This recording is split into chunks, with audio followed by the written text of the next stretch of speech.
Hoje a gente está fazendo aqui a aula de Adobe. Então o nosso foco é trabalhar no Adobe. A gente já tinha alguns Adobes produzidos que estão empilhados ali atrás. E a gente produziu mais Adobes com a massa que a gente já tinha determinado que é a melhor massa, porque está trincando menos o Adobe e ele está ficando super resistente. O pessoal misturou mais massa para fazer Adobe e também a massa de assentamento dos blocos, que é uma massa que vai um pouquinho mais de areia, porque é uma massa mais esbelta. E quando a massa é mais esbelta, ela seca mais rápido e tende a trincar mais. Então a gente usa uma massa de assentamento do Adobe, que é aquela massa que cola um Adobe no outro, uma massa que é igual a do Adobe com um pouquinho mais de areia, porque ela é... Hoje nós vamos usar a betoneira para mostrar para vocês que é possível usar a betoneira e quais são os cuidados de usar a betoneira. Primeiro, tanto na betoneira quanto fora da betoneira, misturar os materiais secos, se possível. Então, areia e terra seco, depois água devagarinho na betoneira para não empelotar e depois vai acrescentando água.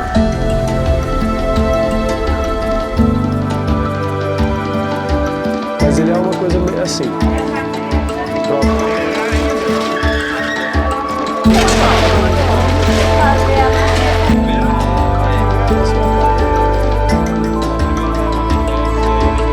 Fora isso aqui e o Adobe, nós vamos fazer o teste de retração da caixa.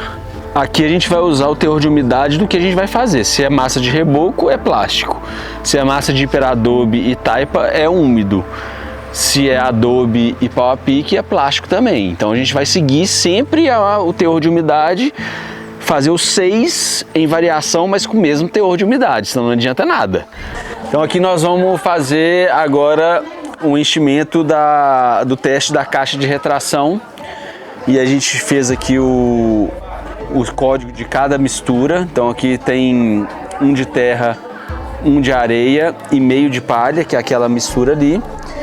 E assim por diante. Cada uma dessas misturas aqui são misturas diferentes para a gente ver o tanto que vai retrair e se alguma vai trincar, para a gente determinar qual que é a melhor massa que a gente vai usar depois. Aqui trincar menos e retrair menos, né? O que é retração? Ela vai soltar quando ela secar da caixa e vai ter uma retração de 1 centímetro, outra de 2 centímetros, outra de meio centímetro e alguma delas vai ter retração de milímetros. Retrair menos e trincar menos é a melhor massa. E a gente pega então a massa e vai enchendo a caixa aqui, ó, sem deixar espaço vazio, isso é importante.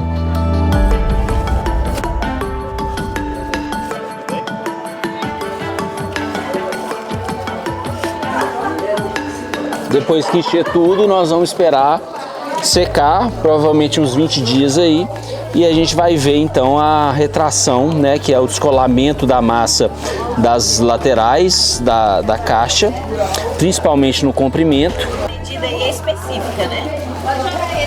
Essa medida da caixa é específica. Se retraiu 2 centímetros, 1 centímetro, já é a massa que retrai muito ou retrai menos. Então essas medidas da caixa aqui, que é 45, 5 e 5 de profundidade, tudo interno, tá? Já é uma medida padrão.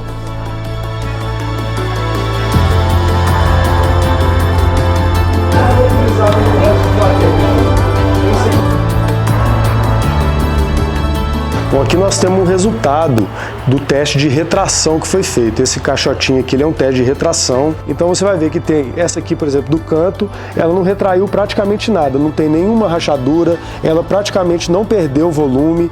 Algumas aqui vão ter menos rachaduras, outras se retraíram mais abruptamente. Então isso traz vários indícios de como que essa terra se comporta e o que a gente deve fazer mais para frente. Se a gente precisa de diminuir a retração, a gente tem que colocar um pouco mais de palha, ou um pouco mais de areia. Se ela não tem muita liga, se ela deu muita rachadura. Então, assim, pelas características físicas que esses testes vão apresentando, a gente vai entendendo com mais propriedade o que deve ser feito com cada amostra da terra para saber como que a gente melhora o desempenho dela para que ela possa realmente virar uma matéria-prima de construção civil.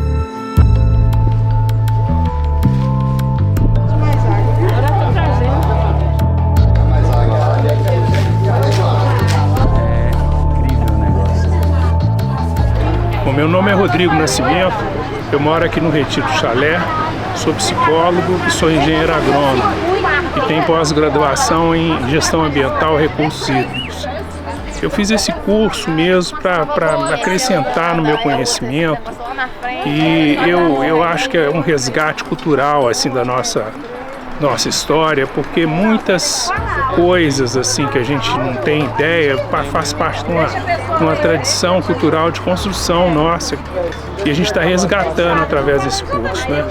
Eu estava, para você ter uma ideia, esses dias lendo um livro da Fernanda Montenegro e ela contando que o avô dela fazia as casas deles em adobe, sabe?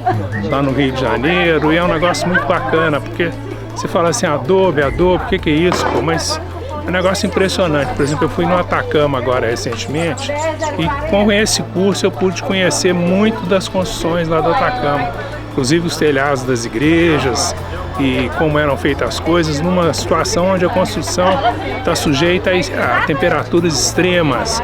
Então é uma construção muito forte, que aguenta assim muitos anos, né? Você vê a própria muralha da China, é feita com essa mesma técnica e tudo. Eu gostei demais, eu acho que é um resgate assim da nossa cidadania, sabe? Assim, a gente se sente mais assim, cidadão mesmo, fincado aqui nessa terra, entendendo a terra até melhor, sabe? E eu acho que deve continuar esse projeto, sim, porque além de dar uma possibilidade da gente de interação com a comunidade, porque a gente faz as coisas em mutirão, sabe? A gente tem um convívio com as pessoas melhor, com a participação melhor. E eu acho que deve também fazer esse curso de bambu, que também acrescenta muito, né? Porque bambu é uma coisa também fácil de achar e não é difícil de construir e tudo. E até que eu gostei mais foi o pau a pique, que eu achei assim uma técnica mais assim fácil de fazer e que eu acho que é mais simples, sabe? Então é isso, eu acho que vocês estão de nota 10, assim, quem promoveu, os professores foram excelentes, a organização aqui da associação foi ótima, tudo assim arrumadinho, limpinho, comida gostosa, todo mundo investido no curso, é nota 10, viu? Como é que começa a sentar adobe? Então a gente tem uma superfície que no nosso caso ali é o dormente. Então, originalmente, sempre a superfície é impermeabilizada antes de começar qualquer parede de terra. Aqui nós estamos muito longe do solo e a madeira não puxa umidade. Então não precisaria assim da gente fazer essa impermeabilização e nós não vamos fazer essa impermeabilização. Assim como não fizemos aqui nesses outros. Mas se tiver ali um alicerce, concreto, cimento e areia, puxa muita umidade. Bloco de concreto, tijolo, qualquer coisa impermeabiliza antes. Aqui não vamos impermeabilizar. Primeira coisa é botar uma massa de assentamento, que é aquela massa que cola um adobe no outro. Então a gente vai colocar ela primeiro na superfície para, na sequência, fazer a primeira fiada dos adobes. Colocou ela na primeira camada, então vamos lá, a gente tem uma superfície aqui. Então vamos supor que aqui a gente tem uma parede de arranque. Então nós vamos colocar a primeira camadinha de terra. Isso aqui a gente chama de massa de assentamento, tá? Mais parecida com adobe possível para ter a mesma resistência. Só que não pode ser tão úmida quanto o adobe, senão ela sofre esmagamento. E ela é muito esbelta e seca rápido. Quando seca rápido, acontece o quê? Trinca. Então nós temos que colocar mais areia nela. Então se o adobe nós estamos trabalhando com 1 para 1, de terra para areia, nós vamos colocar pelo menos 1,5 de areia para 1 de terra. Porque como ela é muito esbelta, vai secar mais rápido e provavelmente ela vai trincar se for a mesma massa do adobe. Mas com esse 1 mais meio de areia, ela não vai ficar menos resistente do que o adobe. Tem que ficar muito parecido para a parede toda ter a mesma resistência à compressão, que é o esmagamento do peso próprio da parede. Então nós vamos precisar hoje de divisão de trabalho. Uma equipe vai ficar aqui na barrela, que é menos gente, porque é menos massa para virar. Outra equipe vai ficar virando massa, para a gente fazer mais adobe e massa de assentamento também. E a gente faz um tanto de massa e depois a gente vai assentar. Na hora de assentar, a gente junta todo mundo para começar o assentamento, depois vai fazendo rodízio para todo mundo assentar tijolo. Isso aqui seja o L, então a gente determina o L. O L foi, aqui nesse caso, 15. Então, o comprimento, ele pode ser no máximo 2L. O ideal seria isso, porque senão ficou muito grande. 30, a gente fez com 25, tá? E a altura, aproximadamente L sobre 2, a metade de L, que a gente fez com 8 nesse caso. Então é um adobe que vai secar mais fácil, na hora de deslocar ele não vai ser tão pesado, colocar no carrinho também. Já tendo essas medidas, né, previamente estabelecidas, nós cortamos aqui o madeirite, prestamos atenção, né, porque ele deu a medida interna, então não adianta cortar certo naquela medida que ele passou, né, a gente tem que calcular a espessura do madeirite para a gente considerar aí, né, a medida que a gente vai ultrapassar aqui nessa parte.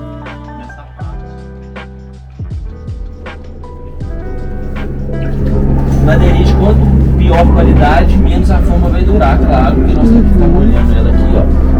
Molhou a face interna, não usou com areia aqui, ó. Por quê? Porque a areia vai fazer... É como se fosse um polvilho. Farinha. Pontando para ela fazer Um bolo. roletezinhos, miniatura, como se fossem as rodinhas que vão permitir que o barro escorregue aqui. Presta atenção no que o Bruno fazer. Pegou um pouco, onde que ele vai jogar? Na beirada primeiro. Sempre nos cantinhos para garantir que a quina fique viva. Exatamente. E jogando para não deixar espaço vazio. E a gente nunca joga ele na beirada, porque senão você lava a areia toda que está na beirada e depois quando você for formar não tem areia e não você for puxar.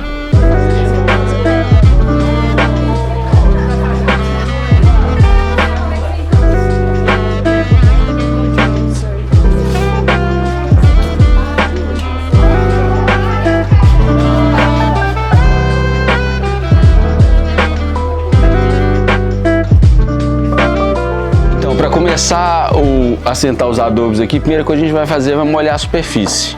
Depois nós vamos medir a margem de assentamento que vai embaixo, que nós vamos calcular com 2 centímetros, porque a madeira é irregular aqui.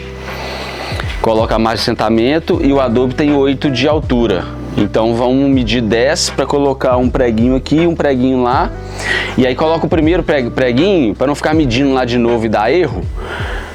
Porque a madeira pode estar desnivelada assim, a gente vai usar esse nível. Porque se a pressão atmosférica onde a gente está é igual, colocou aqui, colocou no preguinho aqui, tampa uma ponta. O nível vai ficar lá do mesmo tamanho. Então pega lá um preguinho pra gente colocar aqui, Douglas. Cadê o prego? Então vamos medir com 10 a partir do nível aqui, ó. Porque vai ser 2 e 8 do adobe. A mangueira garante que a gente não erre mesmo medindo lá. Como é que vai saber se essa peça está nivelada ou não? Aí a gente coloca aqui, ó. Eu coloco aqui o nível da água no prego. E aí quando tiver eu falo com ele que sim. Aí ele já só marca lá, ó.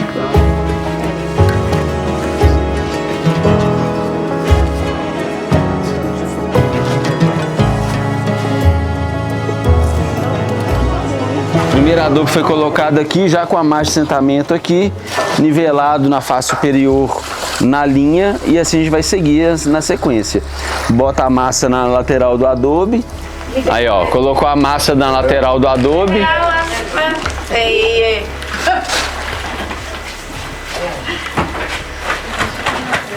Dá umas batidinhas em cima pra gente chegar no nível da linha aqui, ó. E aqui a gente pode ir completando logo. Coloca no adobe de cima e o peso tem que ficar livre, ó. Essa parte do toquinho é da mesma largura do eixo da linha até aqui, do eixo da linha até aqui é a mesma largura. Então colocou aqui, ó, ele tem que ficar livre. Quando eu desço a linha, ó, eu consigo ver se a parede está nivelada lá de baixo. Ó, esse pilar está nivelado. Uma coisa aqui. Por que a gente está sentando o bloco assim?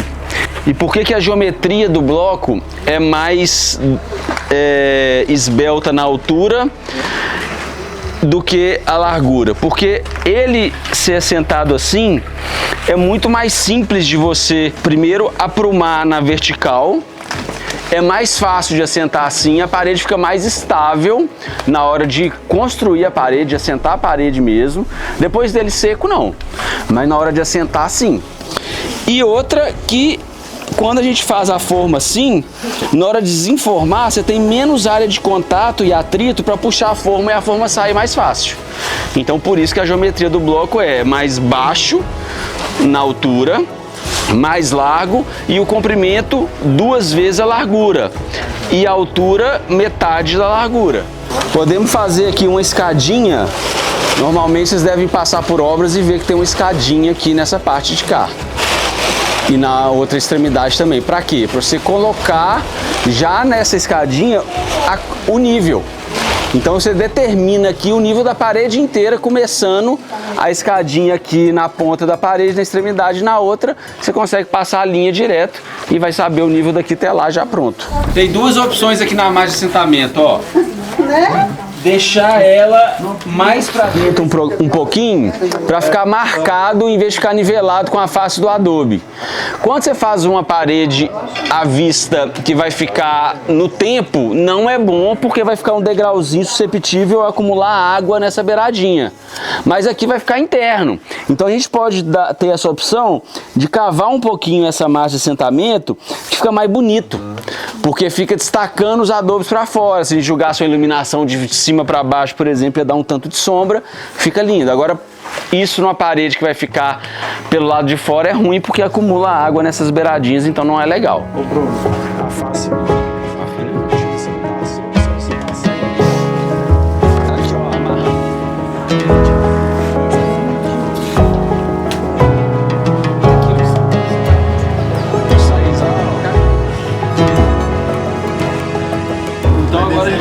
Vai seguir nessa sequência, tá? Se a linha começar a não ficar solta assim, ó, essa linha tem que ficar solta, ó. Tá vendo aqui a linha solta, ó? Sim. Quando a linha fica pegando no adobe, ela vai ficar fazer isso aqui, ó. É porque o adobe chegou muito pra lá e ficou pegando na linha, então você tem que chegar o adobe. Entortando a parede. E vai entortando a parede, exatamente. Pra não precisar de ficar colocando a linha toda fiada, o que a gente faz aqui, ó? Então são equipamentos diferentes. É o nível da mangueira. Esse nível aqui, que a gente chama de nível de bolha, esse quando a bolha está no meio certinho, é porque essa régua está nivelada aqui, tá? E esse aqui é o prumo para vertical. Então eu coloco aqui, ó. Olha lá, ó. Olha lá a bolha onde é que tá. No meio certinho, então ele tá no nível. Eu não tô nem precisando de nível. Aí depois que a gente vai fazer, nós vamos bater a linha aqui e jogar lá pra gente seguindo todos nessa linha. Aqui nós já tiramos o nível para acertar a primeira fiada. Então a primeira fiada ela tá niveladinha, certinho, usamos o nível de mangueira. E aí para as próximas, nós só calculamos a espessura da massa de assentamento com a espessura do adobe, né? Aí somando nós chegamos a 8 a espessura do adobe, mais 2 centímetros a espessura da massa de assentamento. Então dá 10 centímetros. Então, pegando do nível que nós acertamos aqui, é só ir subindo 10 certinho, que a gente já deixa gabaritado toda a linha, né, para finalizar a alvenaria do adobe. Qual é a altura que eu posso subir essa parede sem precisar de ter outra peça que faz a interrupção do pano de parede da alvenaria? Chama índice de esbeltez, que é a relação entre a espessura da parede e a altura do pano de parede até eu interceptar com outro tipo de material, que poderia ser uma cinta de concreto armado ou um outro barrote de madeira ou ferro, qualquer outro material que intercepte essa parede. Para o adobe, o índice de esbeltez é 15 vezes a espessura da parede. Então pegou a espessura vezes 15 é onde que eu posso subir. Depois eu não posso fazer mais parede? Posso, colocando uma outra peça dessa em cima, ou uma cinta de concreto armado fininha, que não tem função estrutural, é só para interromper, quer dizer, tem função estrutural, mas é só para interromper o pano de parede, e acima eu posso subir novamente o índice de esbeltez caso o adobe tenha a mesma espessura. E no comprimento? Quanto que eu posso fazer de comprimento dessa parede para ela ficar estável sem ter uma parede interceptando? Porque quando uma parede intercepta a outra ortogonalmente ou até em ângulo, ela vai amarrada. O que significa isso? Um bloco para e o outro atravessa. Um bloco para, o outro atravessa. Mesmo que a gente está fazendo aqui, a gente atravessaria a outra para cá para fazer um contraforte. Eu posso seguir 25 vezes no adobe a largura dele no comprimento, sem ter contraforte, sem ter outra parede interceptando. Acima disso eu preciso de ter um contraforte. Ah, mas eu não tenho no meu projeto uma parede que intercepta. Então eu tenho que criar um elemento que interrompe o pano, que pode ser um pilar ou um montante que não tem função estrutural. A diferença de pilar e montante é essa: o montante não tem peso em cima dele, ele só intercepta a parede, e o pilar sim, para interceptar esse pano de parede e a partir daí seguir mais 25 vezes a largura do adobe para lá. Tá? Então essas são as geometrias para a estabilidade de uma parede. Claro que isso tem uma margem de segurança. Ah, eu posso fazer mais? Eu consigo fazer mais? Consegue, mas é uma margem de segurança para você estar dentro de uns parâmetros que foram considerados por amostragem por muito tempo. Se você não tem experiência, siga as margens de segurança. Se você tem experiência, é melhor seguir também, porque depois se for avaliado uma parede que der patologia e problema, vão avaliar isso. E essa avaliação vai passar. E a geometria? Atendeu o índice de SBOTs? Atendeu o comprimento máximo? E aí vai tirando, né, para ver o que poderia ter dado errado. E a massa, tá? Foi feito com areia suficiente? Então o que deu errado? Vai fazendo esse mapeamento para entender o que não está certo na parede, para dar aquele tipo de patologia que tem.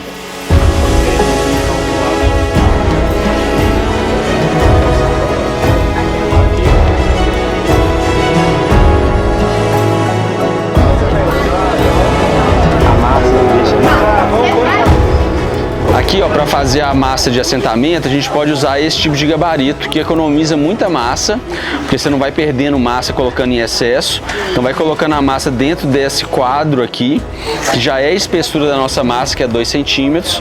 Vai preenchendo internamente aqui, ó, dentro do quadro. Depois de preencher, então, aqui dentro do quadro, a gente vai puxar ele para a parte de cima e ele vai tirando já o excesso de massa ali, ó. Já vai deixando na altura certa que a gente precisa, ó. São pequenos detalhes que a gente vai economizando no final da obra em fazer serviço, em massa, em tudo isso. Isso aqui é um instrumento barato, até simples de fazer, mas você já compra pronto, chama gabarito de massa de assentamento.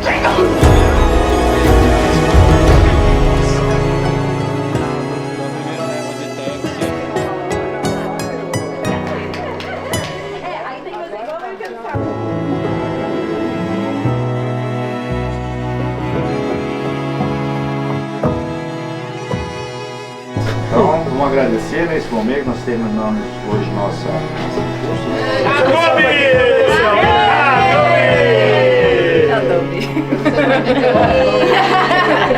Vixe, tá feliz! Olha,